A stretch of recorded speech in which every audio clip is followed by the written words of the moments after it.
In this video, you will learn how to use CSS to align elements, and this is a great way to lay out your web pages. Here you can see 4 divs. Each one has a 15 pixel margin, and they lay out one right after the other. Let's look at our HTML.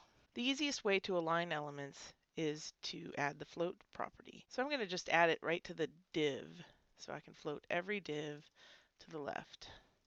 So if we save it and reload the browser, now they're all floating to the left. Now, you may ask, well, why are they floating to the left, but then the blue one is down below div 1? That's because the width of the browser forces div 3 to go down. If we make the browser wider, div 3 goes up to the top. If we make the browser even wider than that, div 4 will go up to the top. This is still kind of a boring thing to do, so let's go in and affect some of the other things. Let's look at the margins now that we have some right margins as well as left. So first I'm going to affect the margin of div 1. I'm going to give it a top margin of 15 pixels, a right margin of 25 pixels, a bottom margin of 50 pixels, and a left margin of 0 pixels. Let's see how that affects the page. When I reload, it's even driving div 4 down to the bottom. And again, it's because of the amount of space there is. If the browser were wider, it would move things over a little bit. But that's not all you can do.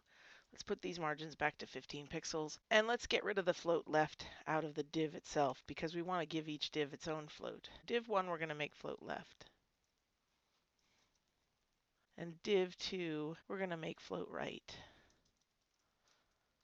But the other 2 divs we're not going to make float at all. So let's see what happens when you do that. When we reload,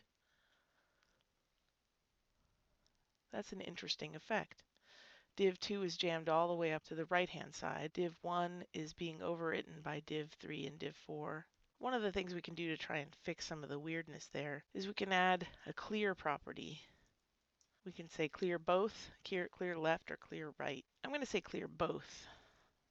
And I'm going to put this on both div 3 and div 4. Now when we save the document and reload in the browser, it becomes a little bit more like you might have expected. Div 1 is left aligned, but there's nothing to left align on it, so it's just a white space because div 2 is right aligned and it's over on the right. If we were to put text in between div 1 and div 2, that would all show up between the 2 divs, like this. And that is how you use the CSS float property to align elements in your HTML documents.